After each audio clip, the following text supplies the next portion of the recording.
Coming to you from the West Coast, this is Politicoast. We're recording this on June 1st, 2017, and this is episode 37.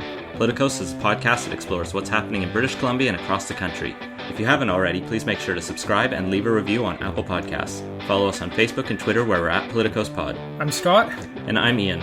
First, a couple quick housekeeping notes. I actually forgot last week in our discussion about the aquarium and the Parks Board that there's a bill in the Senate that is trying to work it through, sort of a private member's bill, but put forward by a senator, I think S203, but I might have that wrong. This is how little I followed it.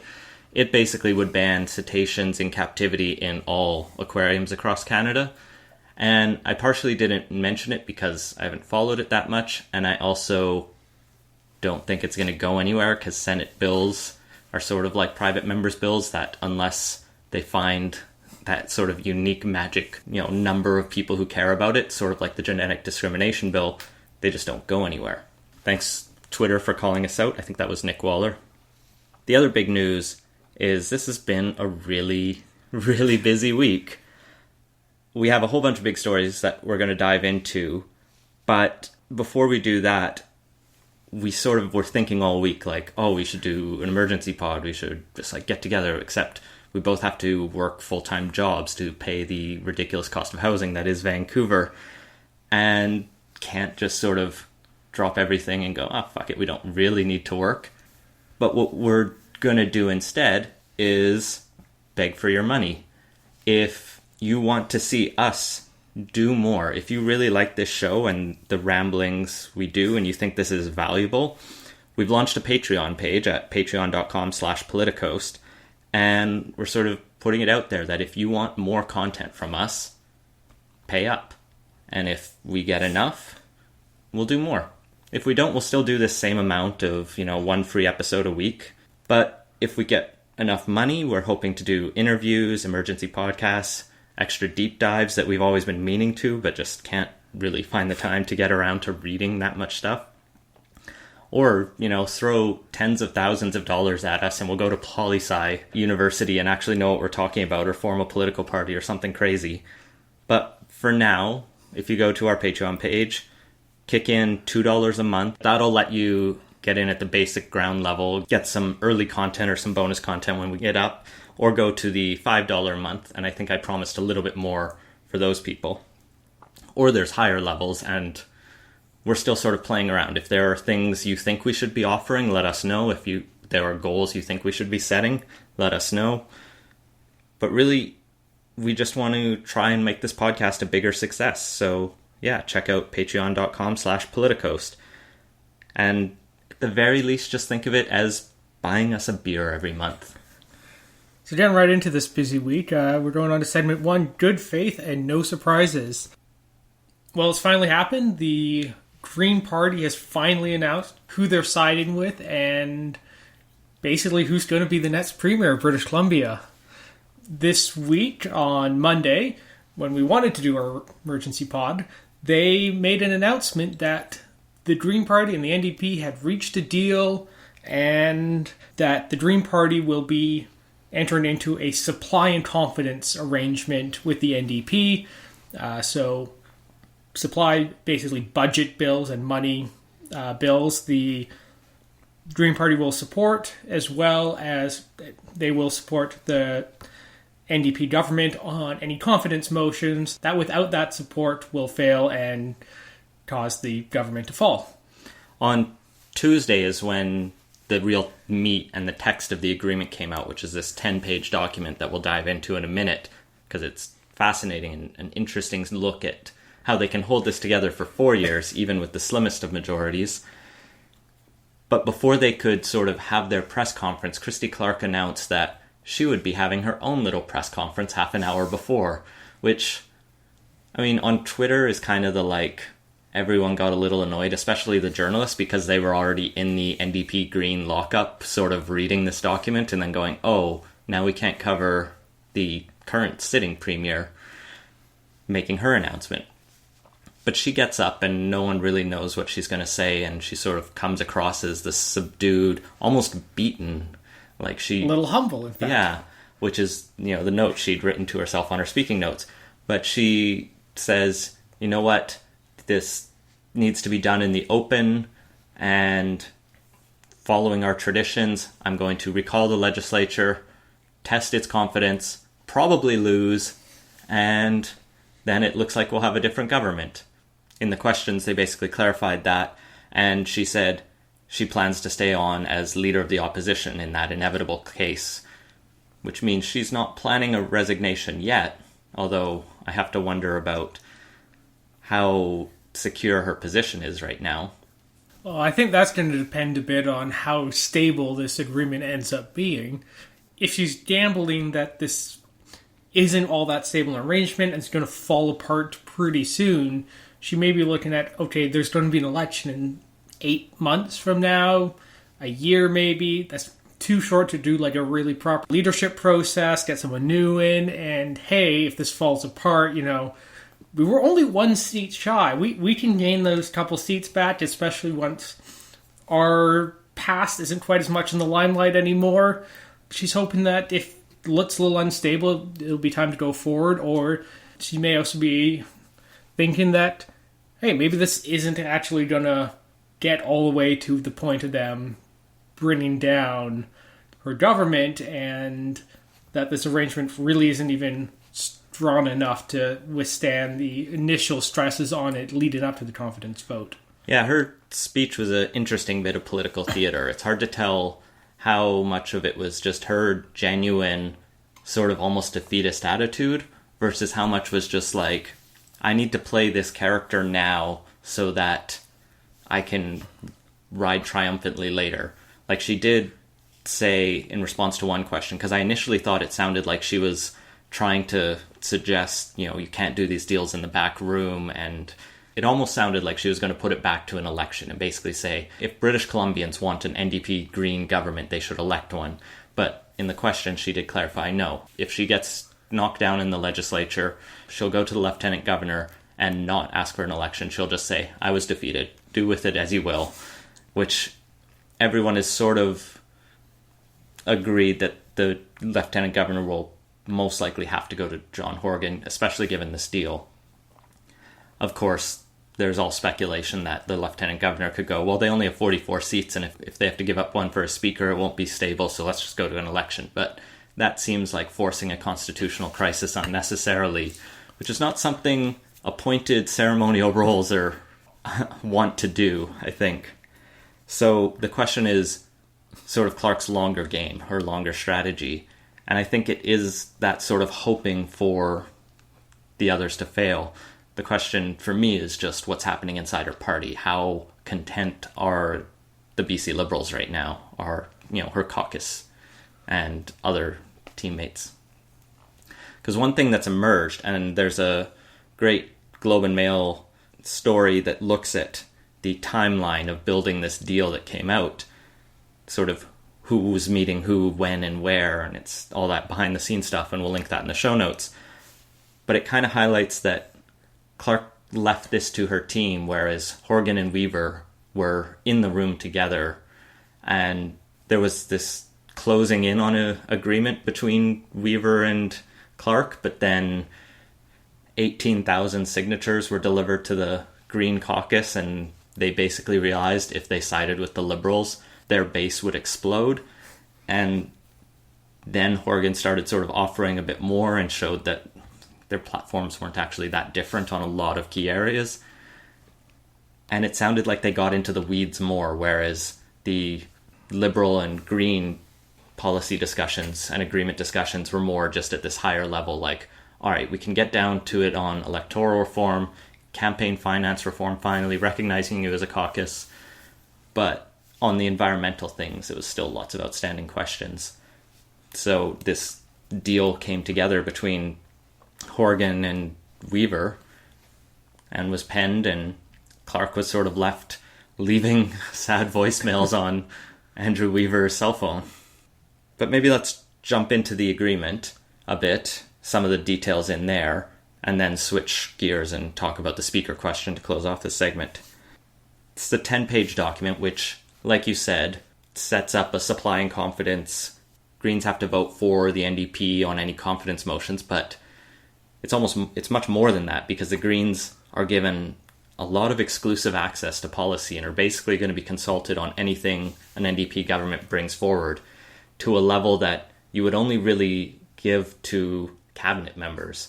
Like, they'll basically be at the cabinet table without having official roles, so they can still be independent. And that's probably good for the stability, even if it's pretty unorthodox. In terms of the policy, though, they're talking about sort of all the big things you'd expect. There's going to be a referendum on proportional representation done with the October municipal elections next year in 2018. We don't know what form that will be. That'll probably be consulted on and discussed into legislation. If I'd hazard a guess, I don't think it's going to be STV, because they'll just look and go, we voted on that twice.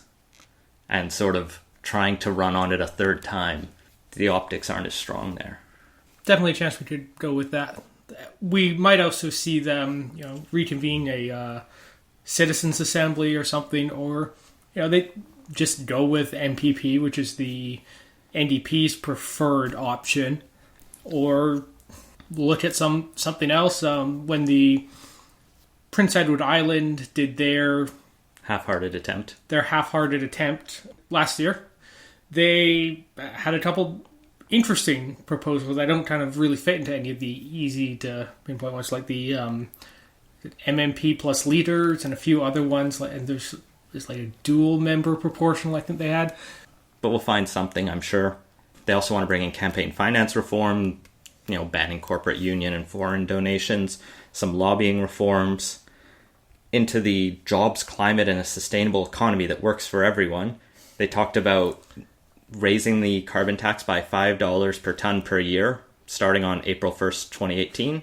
And there's no end date on that. It just kind of keeps going. So at least 4 years, I would say. Yes, and could even go further than that. The original carbon tax system we had in place did that already, and it was only when Christy Clark took over from Gordon Campbell that she temporarily stopped it for the rest of Canada to catch up, although she seems to have not really been all that thrilled about stepping back up to the plate on it once the rest of Canada was starting to catch up. So if the carbon tax comes from the Green platform, at least that rate of increase, then the rebate checks have been pulled from the NDP platform, and that'll go to those who need it. Basically, they'll figure out some formula. They're also going to throw the Site C dam back to the BC Utilities Commission, and they're going to ask it to reassess the economic viability and just, do we actually need that power? Are we just throwing money down the spillway? They're also going to immediately employ every tool available to stop the expansion of the Kinder Morgan pipeline, which is technically a federal jurisdiction, but there's a lot of kind of permits and whatnot during the construction phase that'll be needed.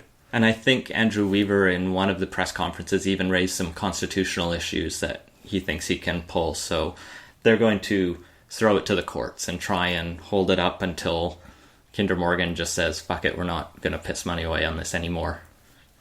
Or this coalition falls apart and another party comes in and decides that, it's time to get going again on it. We'll just have to see. There's going to be a fair wage commission to try to get to $15 per hour minimum wage, which would end up matching what Ontario has just announced and Alberta is working towards. They'll work with the Mayor's Council to implement the Lower Mainland transit and transportation infrastructure plans. Yeah, they didn't specifically identify that they would be implementing the Mayor's Council plan that the Mayor's Council had put together on it, which is not surprising because that actually calls for a regional tolling system, which the NDP has not been particularly keen on, although the Green Party did support it, and it's kind of absent here on exactly which way the Green NDP, not exactly a coalition, but coalition-ish government is going to be going. There's a few things that are missing from this document that were points of disagreement between the two. And as far as I can tell, the NDP line right now is, well, where we don't agree, we're going to try to bring in our own vision and our own platform.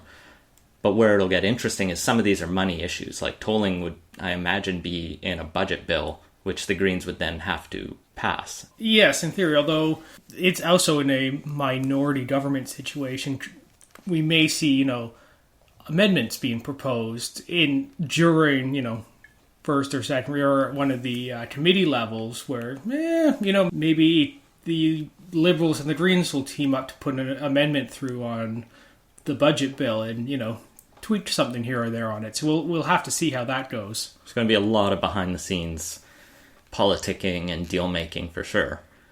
And in fact, that's actually one of the most noteworthy things about this is they explicitly say in this agreement that anything not in this agreement, the Greens are free to do as they please and will vote on an issue-by-issue basis.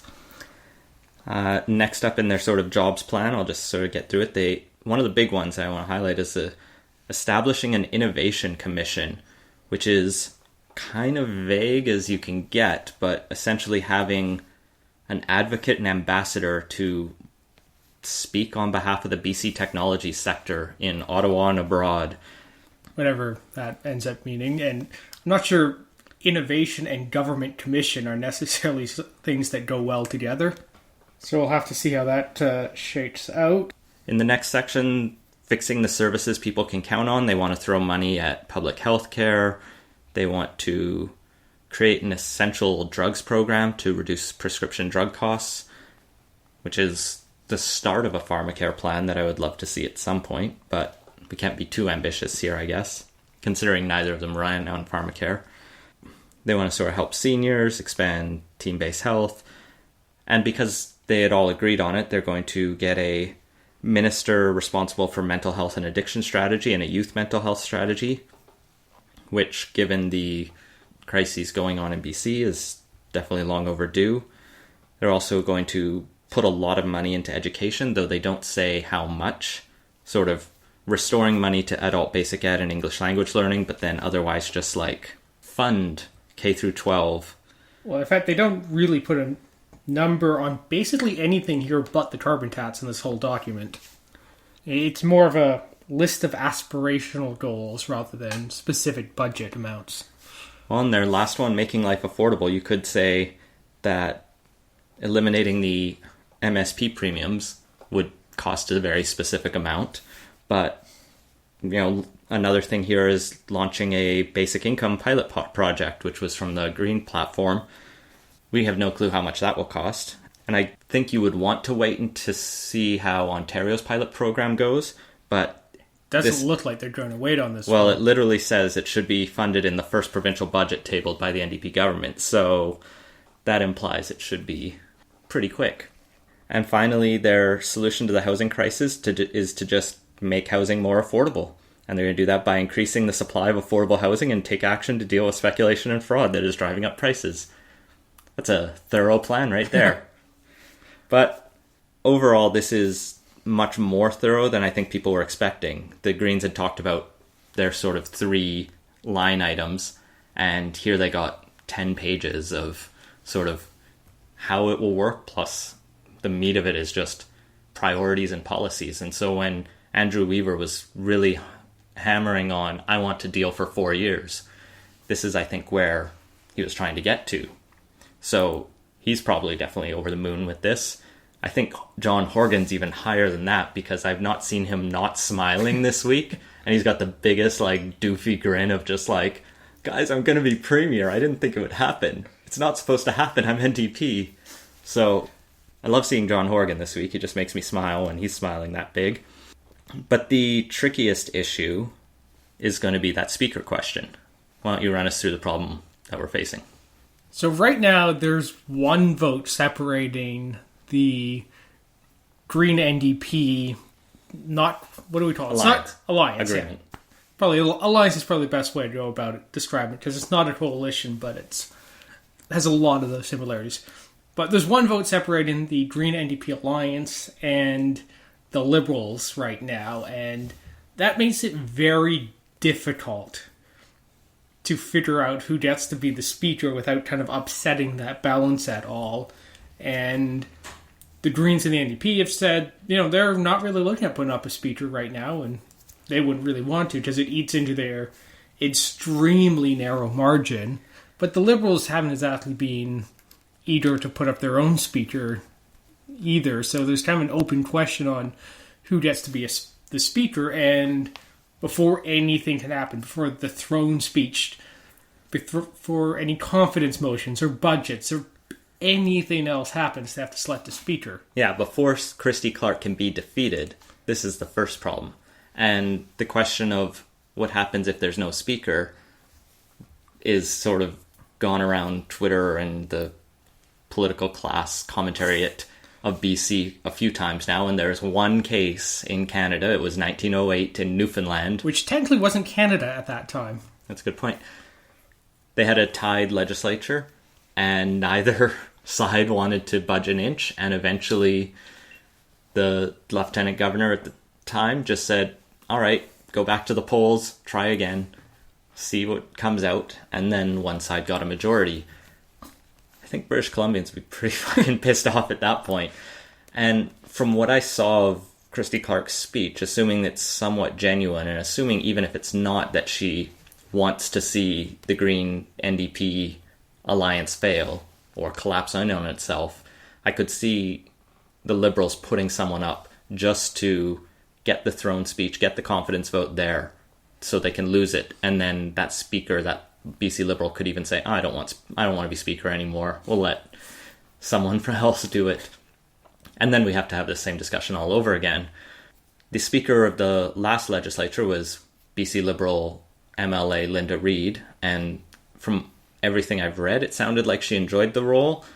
It comes with a salary top-up of like $50,000 a year, so that's one reason to do it alone if you're just purely self-interested.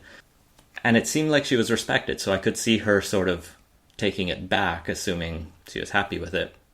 The best case scenario for the NDP and the Greens is the Liberals sort of leaving a speaker in there, sort of like when the Harper Conservatives first got in, there was a Liberal speaker for the first couple terms until Harper finally got his majority, and then they put up their own speaker, and that's how Andrew Scheer got the job. So there is precedent for the opposition to put up a speaker. Although that time, there wasn't a one-vote margin, which really makes this difficult, because Harper or the Liberals were down one vote. It really wouldn't matter at all, but this one's such a thin margin that not only is there the speaker question, but if any MLA is absent for any reason, it throws a huge wrench in the works, and votes might be determined by whether or not someone catches the flu. Well, and even in that Harper minority situation, it did come to a number of ties because MPs aren't great at attendance. So the speaker did have to vote a few times, and the general convention is the speaker votes to maintain the status quo. What that means is basically keep a bill moving, so vote in favor of the bill, but don't pass it into law. Vote in favor of confidence motions because it's better to have a government than to not. In fact, we saw that in Paul Martin's term, is the speaker broke a tie on a confidence motion and kept the government in power. But where it gets interesting, I think, is the convention basically comes down to the standing orders of the House. These are sort of the rules that govern it. And the standing orders for BC right now say the Speaker shall not take part in any debate before the House in case of an equality of votes, because they don't want to use the word tie. The Speaker shall give a casting vote, and any reason stated by him or her shall be entered into the journal. So it doesn't actually say that they have to keep to that convention. I mean, a lot of constitutional scholars would probably get mad at me for suggesting the Speaker could just be partisan at that point. But in theory, if an MLA stood up and said, I'm going to run for Speaker, but in ties, I'm going to side with the government, there's nothing that really says they couldn't do that, as far as I can tell. And it's not like the Speaker can be dragged off, except by probably a majority vote of the House to change the standing orders. Yeah, but it does kind of raise the question is, would the other MLAs vote for them? Like, in theory, there's probably going to be at least a few who aren't so partisan and kind of respect the institution enough that they wouldn't be willing to throw hundreds of years of precedent out just for a slight edge in what is a pretty unstable minority situation. Unless only one person puts their name forward, in which case it comes down to that. The other interesting thing about the Speaker is the way they elect the Speaker in BC is through a preferential ballot, or at least a series of preferential ballots. And if they're down to 2 and they just keep tying, they just keep voting. Sort of like, I think, electing the Pope, so they probably put some white smoke out of the legislature at the end of it too, and then we have a government. But that's going to be the thing to watch for the next couple weeks is, will anyone want to be the Speaker? And I think the other thing to watch is, when will Christy Clark recall the legislature? In her press conference, she suggested between the end of June and the start of June, but she doesn't technically have to do it until September when the government needs money. But I still can't, at this point, see her sort of dragging it on. It sounded like she did want to get back to it soon, but... Plus, it just looks really petty and kind of undoes all the kind of humble, I'm going to accept the will of the legislature that she had going during her press conference. The writs were just returned yesterday, so we'll have to see when she recalls the legislature and who will be Speaker, if anyone, so that they can get down to voting Christy Clark out of her office. Of course, the problem could be is if the Liberals don't put up a Speaker and the NDP does, she could actually win the confidence vote, just with the numbers, because then it would be 43-43. Or if she entices someone to cross the floor. There's a few different scenarios here. But yeah, in the case of the Speaker situation, the precedent is the status quo, which would be to keep the government in power. So lots of intrigue, lots of stuff to come up. Please fund us so that if we need to do an emergency pod, we can. Yeah, it's kind of where the next couple of weeks look, but I guess going a little longer term, it's kind of some big questions hanging over how the different parties are going to play this and what's the strategy. I think the big unknown is how the Greens react in this and how they avoid the case of being just kind of swallowed by the NDP and how they maintain their independence and separate brand.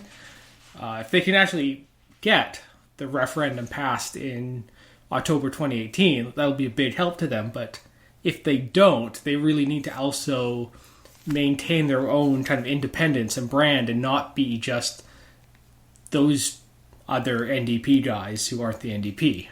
Well, and I can see them doing that with a couple policies where they align more with the BC Liberals. Things like ride-sharing legislation and a few maybe points on tax policy, like the foreign buyers tax, for example. So if BC Liberals are smart, they're sort of also talking to the Greens still and going, all right, we're going to put up these private members' bills. Can we get your support? Because that's the only way they can really drive it through. Of course, the NDP in this situation will control the calendar for what bills get presented when. So it sort of slows down the ability of the opposition to get bills through. But it's not impossible, especially when things are this tight. If I was Andrew Weaver, I would be looking for kind of a few big, high-profile pieces of legislation which I can get the Liberals on side with, rather than the NDP, to kind of build that kind of independence brand and really just not look like just being another part of the NDP. And then I suppose with the Liberals, the big thing is trying to find that crack in the Green NDP alliance and kind of stress it as much as possible in the hopes it breaks. Probably a little more than a year from now, ideally, or time enough to recharge after the campaign or possibly a leadership race. But definitely looking for that kind of weak point to needle and stress the alliance. It's definitely a patience game for the Liberals. For the NDP and Greens, it's all going to come down to the sort of 5 words that underpin this entire agreement: good faith and no surprises. At some point, Andrew Weaver, John Horgan is going to hold a press conference in the next couple years, maybe even just 6 months, and say, oh, so-and-so acted in bad faith or sprung this surprise on us. They were withholding things from us in these confidential meetings, or we can't operate like this anymore. And that's when whoever sees the advantage at whatever point will trigger an election and we get to do this all over again. Well, the other reason we would have done an emergency pod this week is our second segment, Everyone's Second Choice. On Saturday, I was in Alberta, which was a great place to be for this because I was sort of refreshing Twitter every couple minutes, watching the results of the Conservative Party of Canada's leadership race come in. And it was fascinating to see how close it got, because we sort of, with that many candidates, you sort of expected it to go to 7, 10 rounds. But it went all the way to the 13th ballot, and it was only on that one that Andrew Scheer pulled 2 percentage points ahead of Maxime Bernier.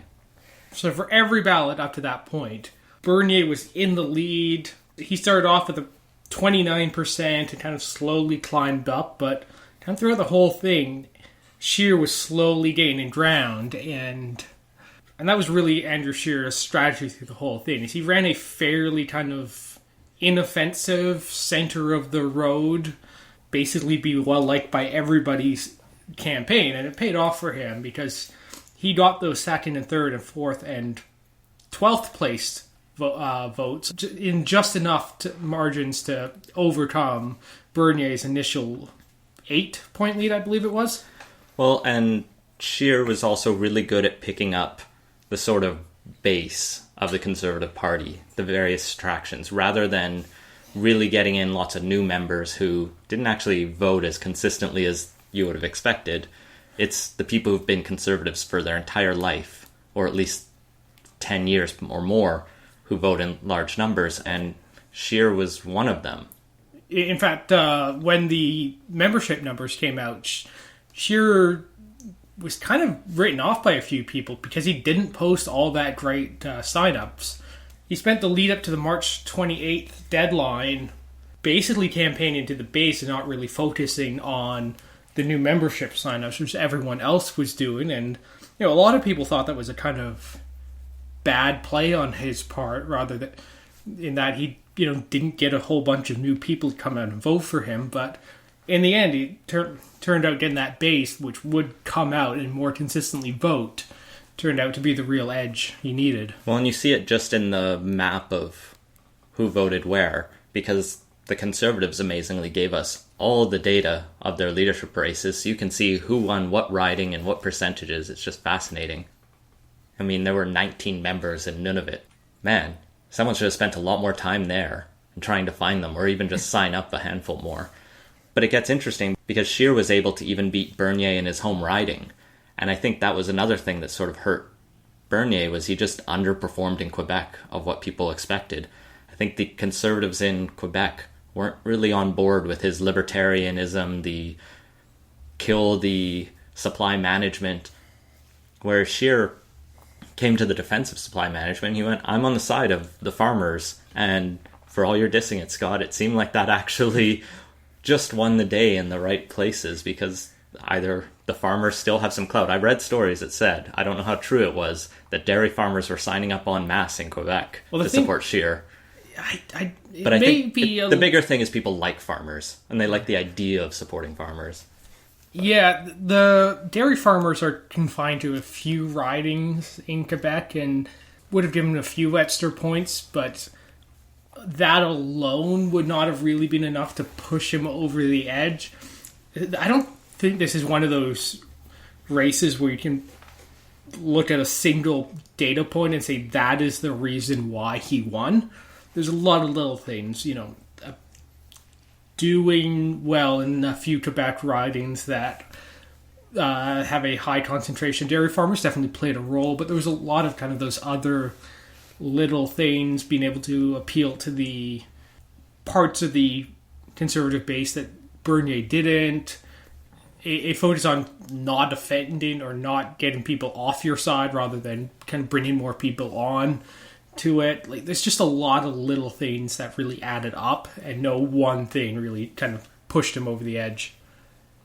Sort of like how Trump won in the States. You can point to a lot of little things that if any one of these hadn't have happened, Hillary should have easily won it, but all of them happened, so we have Trump, and now we have Scheer. Not to compare them like Nikki Ashton does, but to put them into the same sentence. And while we're sort of on this darker vein, let's talk about Brad Trost and the 15% first-round ballots that went to Trost and Lemieux, the social far-right conservatives of the party, who basically campaigned on overturning gay marriage and abortion and all of that. And it's hard to know how many of their supporters ended up going to Scheer in the end. I think some just dropped off, but they didn't go to Bernier because libertarianism, even though I think he was starting to make some plays to that, talking about PC culture gone mad and all that, he's still socially libertarian, sort of let people smoke pot or whatever. But Trost did amazingly well. He got an incredible amount even here in Vancouver Quadra. I think he was in sort of the top 3. Yeah, that was one of the things that actually really surprised me about was how well Brad Trost did. And yeah, Vancouver Quadra was kind of an interesting one. You know, it's an urban Vancouver ride, and it's not the sort of place you would expect to find a lot of Brad Trost supporters. Eventually, though, the riding did end up going Bernier in the end, but Trost did surprisingly well here. In fact, did surprisingly well in BC. There's an interesting graph put out showing the provinces in which Chong did better than Trost and vice versa. And interestingly enough, BC actually is on the Trost side, which is not really what one would kind of expect playing off simple political stereotypes. Yeah, here in Vancouver Quadra, on the first ballot, Maxime Bernier got 26%. Michael Chong got 16.9%, and Brad Trost was right behind him at 16.75%. It was that tight. And then Scheer was way down at 12.7%. So Trost knew where his supporters were, and maybe he went through the churches, but I won't imply anything untoward. But he knew where his supporters were, and they managed to connect because they have tight networks. And he got them out, and really surprised everyone because he was always written off as the also ran, gonna put in the like bottom 5 kind of thing because Brad Trost's so wild and crazy. Who'd still vote for that? Apparently a big chunk of the Conservative Party of Canada is still fundamentalists. And where it comes back to Scheer is he's more traditional Catholic, or at least devoutly Catholic, but he, has a family of 5. He has a perfect voting record from the Campaign Life Coalition and some of those kind of groups, and has made comments in the past about gay marriage being obscene and all the kind of stuff that the Liberal Party is amazingly digging up, day after day. And it's just not really been a good sort of couple days, I think, for Scheer's image since his election. But he sort of made during the campaign look, I have your values, social conservatives, but they won't win in the same way Harper said. So I'm on your side, but we can't overturn abortion. We can't overturn gay marriage. There's maybe some things we can do about religious schools and tinker around the edges and make life better for you and worse for the gays and the atheists. But it's Harper 2.0. In fact, that's really kind of his whole shtick. He was very much kind of I'm the continuation of the Harper legacy, which is a brand that actually works fairly well within conservative circles, even if it's not one that's necessarily going to be all that appealing outside of it. Although Harper did win 3 elections, so there is something there. Against some pretty weak Liberal leaders, and Trudeau was considered weak until Harper was just too tarnished to win, and it's interesting. So where does this go from here? Yeah, well, I think he's probably going to end up following the Harper mold in the sense of there's some issues that even if the base supports, he knows are political non-starters, and Andrew Scheer generally seems to be fairly politically savvy and knows the things to talk about and the things not to talk about, and which areas of the kind of conservative base should not be emphasized in a general election or kind of in the day-to-day running of a party. And I see him kind of continuing on that mold of, yeah, the social conservatives are going to be around, but they're not going to be all that active a part of the face of the Conservative Party. Despite his 4th place showing, no one was going to put Brad Trost on the front bench. The question for me, I don't think Scheer is going to run on a overturn abortion or even bring it back up. The question for me is going to be, how long of a leash does he let Brad Trost on? Because Harper kept them on pretty short leases, and there would be the odd sort of private members bill or motion to sort of backdoor, start to look at these issues. But they were generally pushed down, or let's not talk about that. Or died on the order paper. Yeah, and just made sure they didn't really get attention. Scheer as speaker seemed to be a bit more... Maybe he was just being fair and let them speak because private members should be allowed to speak, or maybe he genuinely will keep that forward, this idea that, well, look, they're elected by their constituents, they should be allowed to talk. It's not the Conservative Party of Canada policy. And where this could go really wrong for him is if he does the sort of Danielle Smith thing of, well, we have the Lake of Fire candidates, but, we're not going to legislate that way. We're just going to sort of let them say really homophobic and terrible things while still running under our flag. Yeah, the bozo eruption problem has been a thorn in the side of a lot of kind of right-of-center parties for decades now. I mean, the Reform ran into that problem a whole bunch. The Wild Rose in Alberta's run into that problem with the Lake of Fire comments you just referenced, and Harper's success in large part came with keeping those sorts of outbursts at a minimum and kind of focusing on the areas that the Conservatives typically do well and generally connect with Canadians on. And during his acceptance speech, Scheer made some comments to the effect of, we're going to be a much more, open party. Every part of the party is going to, really have its voice and whatnot, which is the sort of thing you say after you win a leadership race, but whether or not that goes into practice remains an open question. We're going to have to see. And that's, one thing he's going to have to really kind of sort out and deal with it. And, the Liberals have wasted no time in trying to brand him as being, the extreme social conservative. And it's actually been really interesting to watch over the course of basically 24 hours, Andrew Scheer going from the kind of likable, middle of the road guy to this, trying to be painted as this extremist in the media. It just goes to show you how quickly there's an effort to change the political narrative. Well, it also goes to show how little attention people really paid to Andrew Scheer before. He was just kind of the consensus candidate that everyone is like, okay, he's not that interesting, so let's look at the shiny things like Maxime Bernier and Kevin O'Leary and Kelly Leitch, and even Michael Chong is shiny in a different way. They're more interesting to talk about. During the campaign, Scheer was boring. Like, his policy ideas were weird and kind of silly, like trying to defund universities that don't do free speech or put country of origin labeling on gasoline. So there's things that won't work, and he also wants to reopen the charter province by province to add property rights there, and we can get into that in the next section a little bit, but that's actually, I think, one of his better policies he put forward, but a lot of them But the way he was going to do it's not going to work. You can't just add rights to the charter province by province. He basically wanted to do a bilateral agreement one by one until he got a charter amendment, which just doesn't feel like how you're supposed to do it, even if maybe you could do it. Because you kind of create a two-tiered legal system across this country in that way. But they were red meat to the base, and so people ignored it because half of these policies people never stick with. The thing I'm going to be sort of watching for is what does he do with Maxime Bernier and his followers, because that's clearly a different ideology of the party than Scheer, who was sort of the status quo.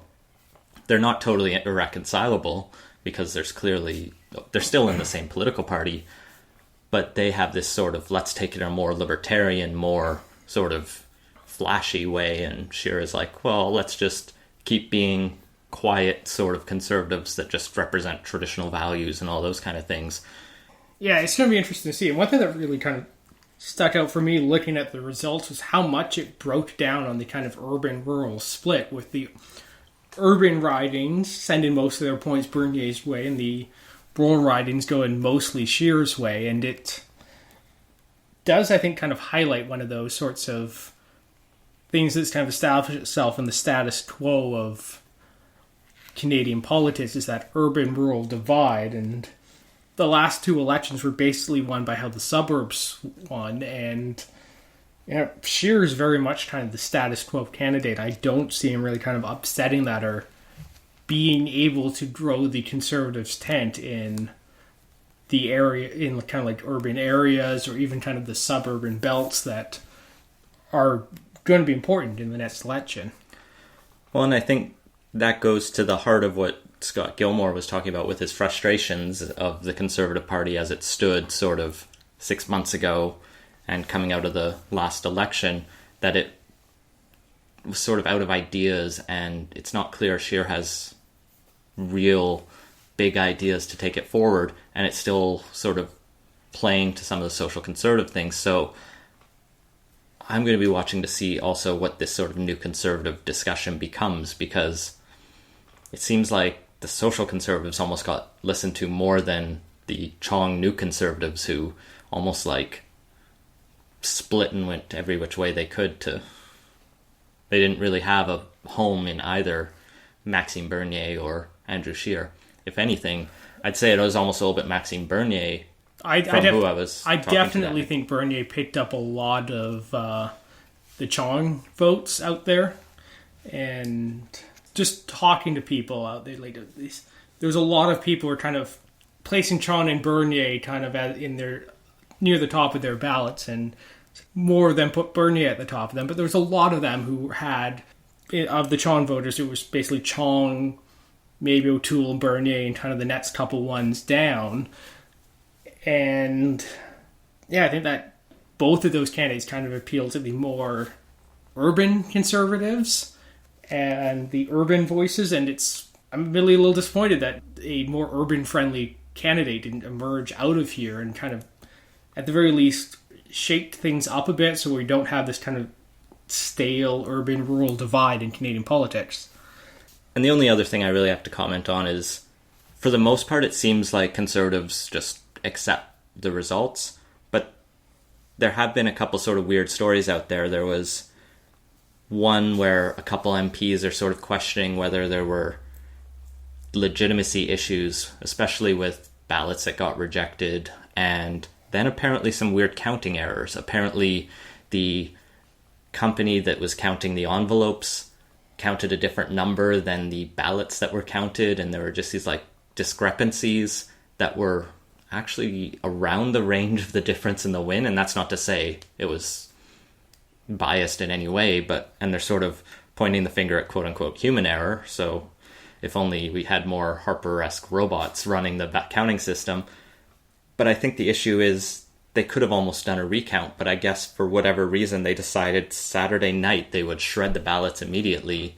And so I don't think this grumbling, which is really just 2 articles out of dozens that have already been written on this or more, it's not really going to go anywhere, because there's no recourse other than to try and have another election, which isn't going to happen for a while, because that was a lot of candidates over a long time. And in fact, if I saw more complaints where it's the process that resulted in 14 candidates appearing on the final ballot than the issues surrounding the actual count. I mean, don't get me wrong, the concerns there, but there's also some concerns that, when you have that many people out there, only a couple of them are going to really get any media attention, and most of them are going to be pretty unknown, and that's kind of hurts the overall system and the ability of people to really kind of drill down into who the candidates are and what they stand for. And it's been proposed that maybe they should have done something like a first round elimination, knocked it down to top 5 or something, and let them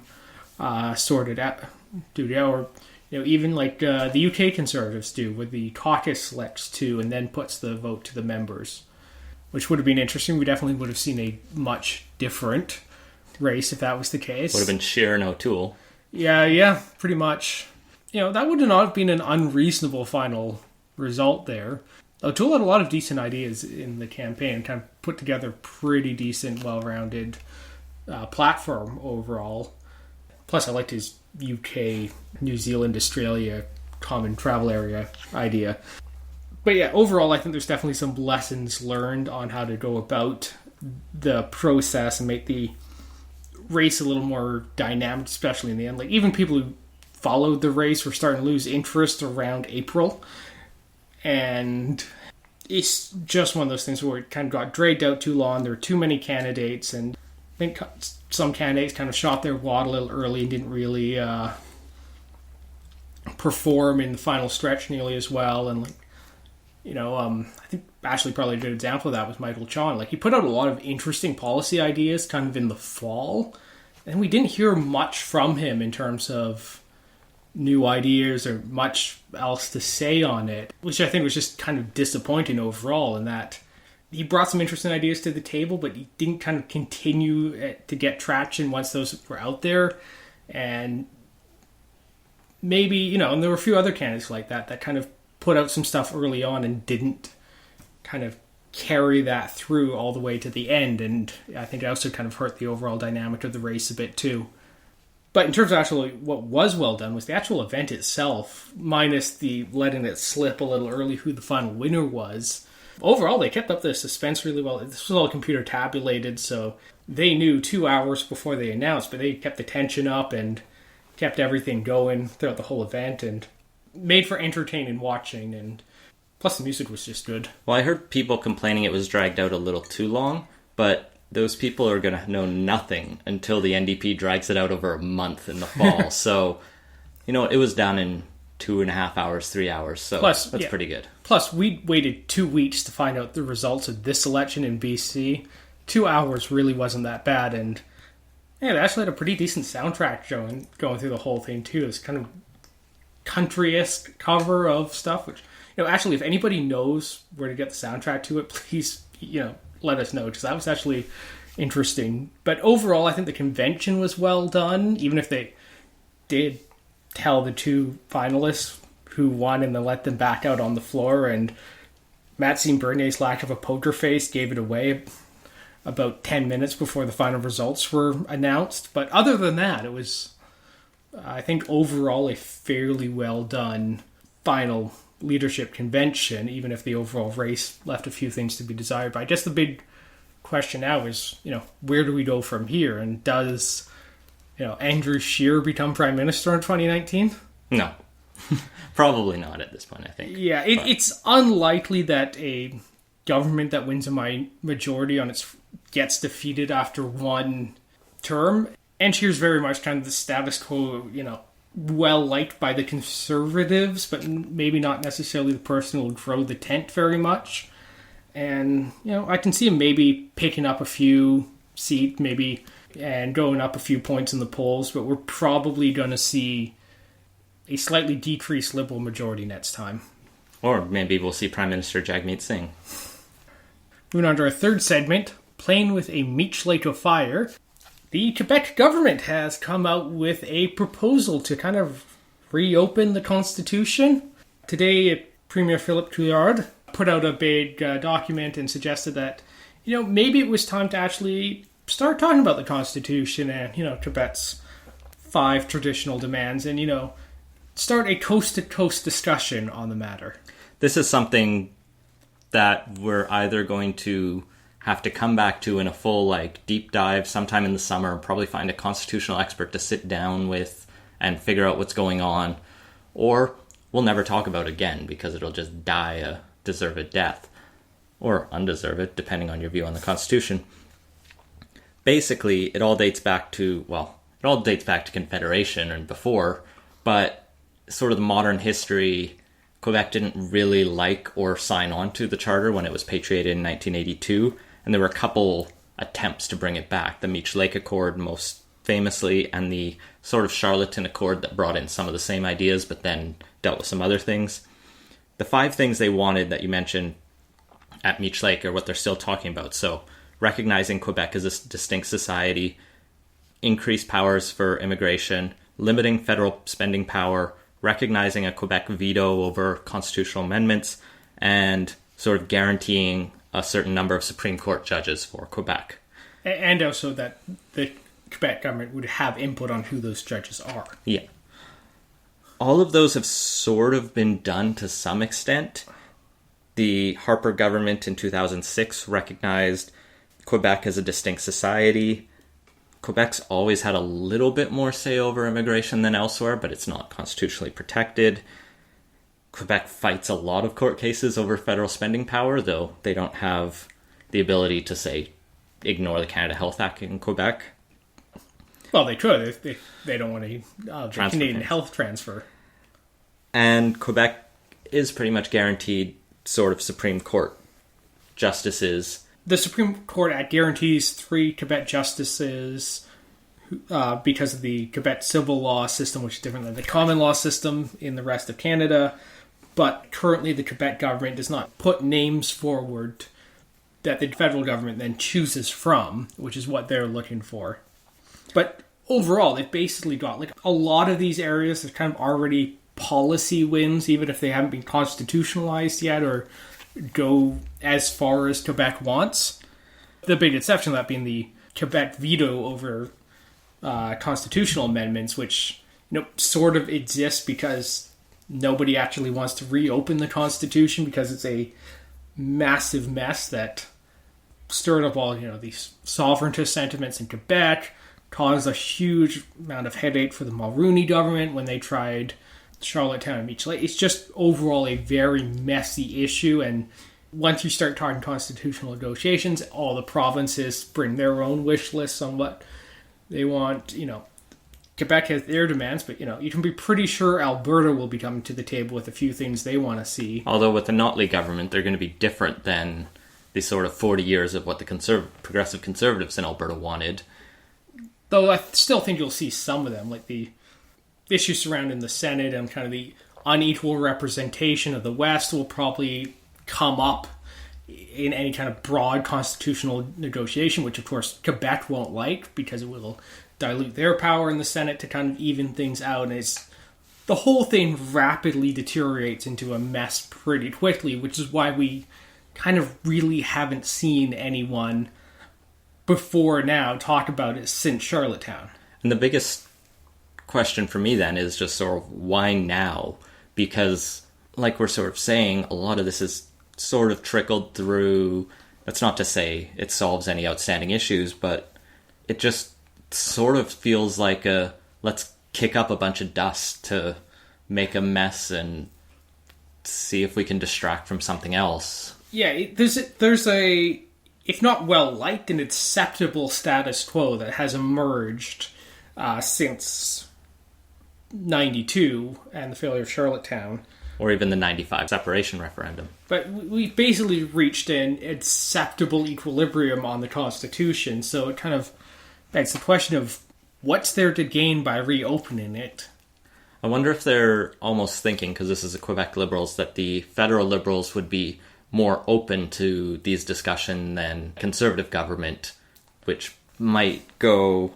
I think it really depends on what the issue is. Like, the Conservatives did already recognize Quebec as a distinct society, so there's that. The Conservatives have typically been a lot more sympathetic to concerns over federal intrusion into provincial jurisdictions, so like there's a fairly strong case that you could get a Western Canadian Conservative Prime Minister to sign on to something that would limit the ability of the feds to interfere with provincial affairs.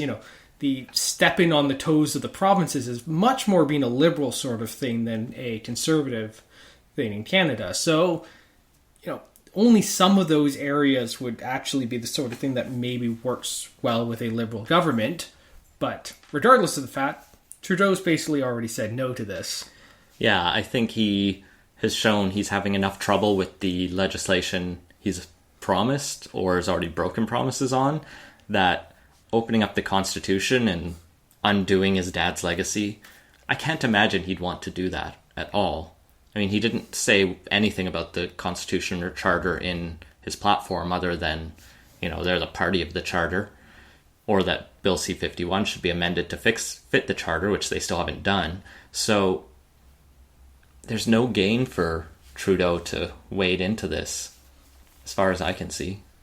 Yeah, there's just nothing really to benefit the federal government from opening up the Charter, especially without or the Constitution in general, without specific constitutional amendments they want. And the Liberals seem more or less happy with the Constitution as is, and they're not really eager to change anything on that. And, well, the other parties may have some constitutional wish lists they'd like to have some action being done on and get some policy wins there. They're not in a position to really do anything about it right now. The other interesting sort of angle on this is how Quebec's treating it as we're bringing this to the rest of Canada to start a conversation. And it's hard to tell how sincere that is. I sort of did a skim of the document and looked through it, and some of it's like, we need to talk about this, but we want this. And so it reads like they're sincere, but then it switches to the like demands almost. Like, yeah, we want to have a conversation, but really we want the 5 things we've been talking about for 30 years to happen. This isn't these are some general problems with how Canada's constitution's working for the country, and, it would improve our situation here a bit too if we could get these specific items in there as well. It's this is why we need to change things for Quebec's benefit, and there isn't a huge amount of why everyone else should be on board with that in there. And so I wonder if this isn't almost just going to, like usual, when Quebec and English Canada sort of butt heads, even if it's supposed to be a sincere conversation, if the rest of Canada is just going to get pissed off and go back to French-Canadian stereotypes and make fun and mock them again, like usual. Well, the Quebec veto over the Constitution, that's a complete non-starter in the rest of Canada. Like, no one anywhere else is going to be eager to go with that one. And unless every province is given a veto, in which case... What's the point in opening the discussion on the Constitution? We're just going to make it even harder to amend it in the future. And there's already some problems with the Constitution that are really hard to fix because more than 3 provinces benefit from some unequal arrangement within there, which means you can't get over the 750 formula required to amend it. It's a little ridiculous that BC gets 6 senators when New Brunswick, which has basically the same number of people as Vancouver Island, a fraction of the size of BC in terms of area. Like, there just isn't much to it that would suggest it should get 10 senators compared to 6. Like, there's no rational arrangement in which we arrive at that number of senators by anything other than a historic accident. But that's the sort of thing that, because bunch of provinces benefit from that unequal distribution, you're never going to get the sufficient numbers to really make that change. And moving to everyone gets a veto system is going to make that much, much harder to implement in the future. The asymmetric federalism is another area where you're not likely to see the rest of Canada sign on to it. And I think kind of overall the West sees the constitutional arrangement more or less is favoring the East overall, and the kind of Western alienation sentiments kind of died down a bit in the last 10 years or so when we had a prime minister from Alberta and kind of the West got in, so to speak. But I could see any sort of talk of an asymmetric federalism really not playing well basically anywhere west of Ontario, and it's the sort of thing that I could see also really kind of stirring up a lot of kind of anger and dislike towards Quebec that they're suggesting they should get an even sweeter deal in the Constitution. And overall, I just see this as a recipe for kind of worse regionalism and interprovincial tensions. Yeah, I really don't know Quebec internal politics enough right now and where things are at to tell whether this is the Quebec Liberals actually trying to better the position of Quebec, or if they're just trying to steal votes from the PQ and sort of separatist parties to find a better deal for Quebec. That would be a little bit of a risky move, though, because these sorts of things tend to exacerbate those tensions between Quebec and the rest of Canada, which will just add fuel to the fire that is kind of the lingering sovereigntist sentiments that are, slowly dying out in Quebec. Well, we'll keep our eye on it. If it becomes a really big issue, we'll dedicate more time to it, and if we have the funds, we'll throw a whole deep dive together where we get a constitutional expert on and we just pick their brain to figure out maybe we're missing something, because I remember hearing about Meech Lake and Charlottetown Accords from social studies in high school and just remembering they sounded like terrible fiascos where we tried to do everything and appeased no one. But I still find it an interesting concept, and I get the idea that Quebec should actually be signed on to the charter since it's applying to them. And there's that sort of fundamental justice part of me that's like, yeah, they should at least be bought into the Constitution that we're subjecting them to. And maybe there's a way to reach it, so maybe it's just genuinely optimistic. But then the other pragmatic politicians like, this is a fucking terrible idea, so we'll see where it goes. And with that, let's close out this episode with some quick takes. First up, Nova Scotia had an election this week as well, and it almost became as exciting as British Columbia's, as partway through the night, it looked like the Stephen McNeil Liberals were going to be reduced to a minority government, or a hung legislature, let's be technically correct, with the Progressive Conservatives sort of surging, and even the NDP surging as well, with their faux Bernie candidate running from the left in the province. But in the end, McNeil managed to get 27 seats, which is a very comfortable 2-seat majority in a 51-seat legislature.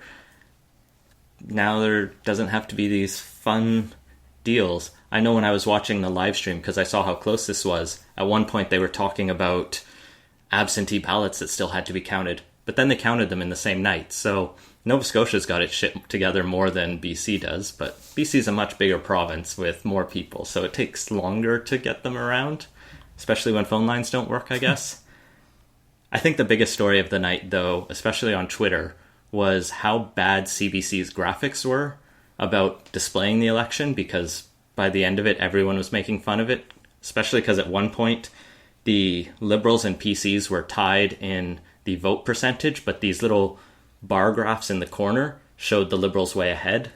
And people are like, that's not how a bar graph works. And then they tried to justify it saying, oh, the length of the graph represents the number of seats they won. But I found an earlier point in the night when the PCs had a higher votage percentage but fewer seats, but the bar graph was showing them longer. So it meant nothing. CBC is just not doing graphs right. And I think even the Beaverton mocked their education system for it. So that's the highlights that I took from the Nova Scotia election. I guess the sort of background of Nova Scotia is the province has no money, and so every election cycle, the opposition party sort of promise literally anything and say, we will make life less terrible, we'll give you some money. And then they get into power and they go, well, shit, there's no money. And they have to do more cuts, raise more taxes, people get pissed off, and then they go to the other. And so it's something like in the last 30 years, they haven't had 2 back-to-back majority governments until now, I guess. So, fun times, Nova Scotia. The saga of the federal electoral reform efforts continues to trudge along as the House of Commons this week voted on the report from the Electoral Reform Committee and whether or not to accept that recommendation. In the vote, the NDP blocked Greens and the Conservatives, plus 2 Liberals, all voted to accept the report, and the Liberals, except their 2 members, all voted against it. Yeah, Nathaniel Erskine Smith, who's been constantly outspoken in favor of changing the electoral system and keeping that promise, voted for the report, as well as MP Sean Casey.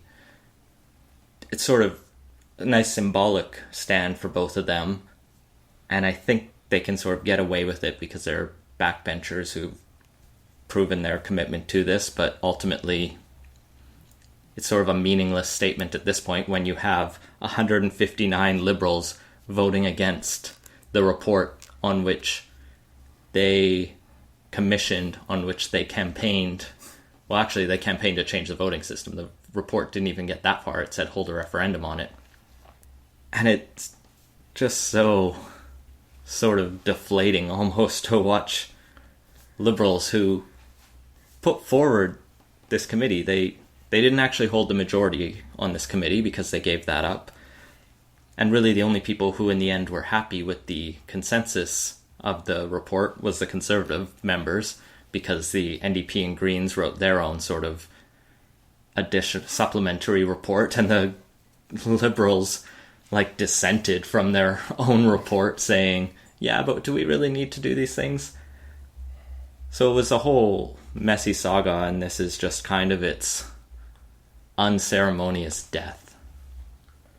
Yeah, although I expect the issue won't go away. Nathan Collins been traveling the country trying to stir up some anger over this and trying to get a whole bunch of people to really come out and support this and really put pressure on the Liberals to follow through. And well, he's got a fairly positive reception. I don't really see it going anywhere, at least until the next election, which you can bet the NDP and the Greens are going to be hitting the Liberals pretty hard over this issue on. Well, and then in other news, Tom Mulcair kind of put his foot deeply in his mouth, as one can do when they're sort of the outgoing leader with probably not many more fucks to give. He was quoted almost out of context this week saying that it's maybe time to forgive Karla Homolka. Homolka, who in the early 90s with her husband Paul Bernardo were convicted of raping and murdering teenagers, and Homolka also raped and murdered her sister. Not really people's most pleasant icons.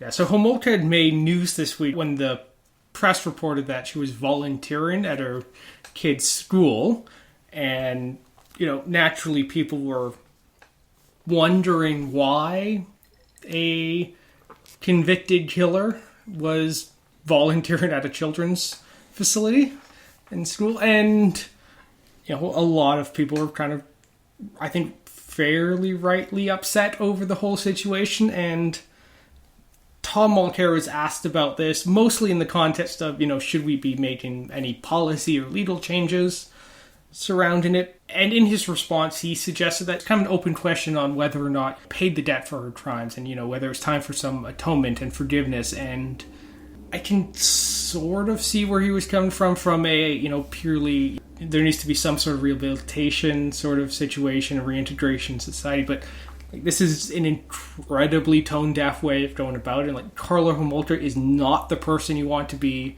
using as kind of the poster child for somebody whose name gets continually dragged through the mud because of past wrongdoings. And this got a little bit of press, didn't really become a big story, and I think that's mostly because Tom Mulcair is on his way out, but it's, like I said, is really incredibly tone deaf, and there's a lot of people out there who, have, I think, a pretty strong and visceral reaction to what Homolka and her husband did, and it's just not the sort of thing that's gonna, I think, play well, and kind of the why can't we all forgive each other kind of plays into the hippy-dippy, everything about forgive kind of stereotype of the NDP, and you just kind of got to wonder what Tom Mulcair was thinking answering the question. Well, I don't even think it gets that sort of absurd. He's maybe sort of starting to slip into the academic mindset of let's, pose hypotheticals and think about these bigger questions, because he's still in here says, crimes are so horrific, it's difficult to look at a case like this otherwise than through the horror. And then from there, he kind of pivots into the community that she's in. It's sort of up to them whether they accept her, provided all the safety is looked after. And those are sort of the academic, and like you're saying, there is a point to these questions in terms of not the extreme example, but your average offender. We don't need to demonize them because people go through the system, and when they come out, we ideally want them contributing to society again, and demonizing everyone who goes through a correctional center is not a good way to really stop them from ending up back there. But yeah, as a politician, who he still is, still a leader of a political party, these are not the kind of hypotheticals you want to be going down, because they get twisted and misinterpreted, and then you get the MP for the riding where the murders happen tweeting out, "I'm from St. Catharines, this is Chris Biddle, and let me assure you, Tom Mulcair, it's not time to forgive this monster," which is just sort of showboating at this point. And yeah, but he also had pushback from his own party with the MPP from St. Catharines as well, coming out with a statement strongly disagreeing with him on that. So it's just bad politics, and I think Tom Mulcair's pretty consistently shown he does not have great political instincts. And I think this is just kind of yet another example of that. But I think most politicians would probably recognize this is not the person you want to be speculating about forgiveness with, especially when kind of plea deal she got that was later discovered to be kind of based on some incorrect assumptions about her involvement in the whole thing. Definitely, I think, play into the aspect that, she basically hasn't really kind of paid her debts to society, and that this is the sort of thing where it's fun to talk about that sort of thing if you're a politician, want to talk, about, say, somebody who got busted selling a few grams of weed or something.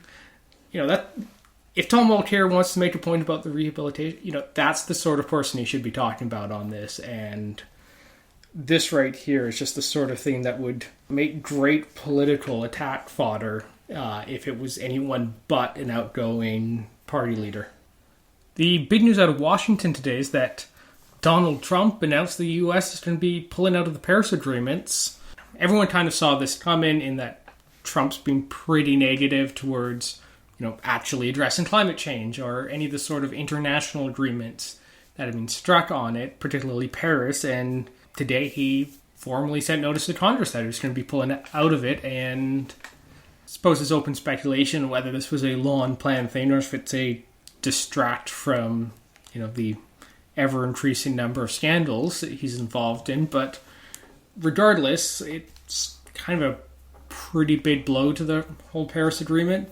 Getting the U.S. on board and everything, and all the other big countries was definitely a challenge here in Paris, and having the U.S. drop out, significantly weakens it. Most of the response so far is basically being, we're going to push ahead on that. Justin Trudeau released a statement to that effect. Emmanuel Macron put out a statement as well, saying they were going to, carry on with it and that they won't be going back to the negotiating table to come out with a weaker option that'll make the U.S. happy. Because, there won't be a plan B because there's no planet B, I think was what he said, or probably in French. But overall, I think it's just a fairly bad bit of news coming out of the States. Yeah, this is like when George Bush unsigned Kyoto, but luckily we don't have a conservative government in Canada to also unsign Kyoto, and that's not really what killed it. It was definitely the US pulling out. Then the developing countries went, well, if the US is in it, why should we be committed to the same kind of goals?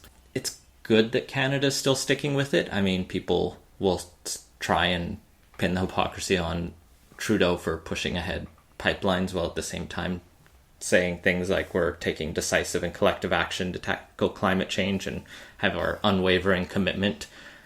Yeah, he's taking action. It's hardly decisive. Yeah, at least he's got the rhetoric there, and if there's one thing Trudeau has always had, it's the knack for rhetoric. Other than when he actually speaks and says a lot of ums and ahs. This is, like you say, not unexpected, still disappointing. Elon Musk actually resigned from his role as a presidential advisor over this.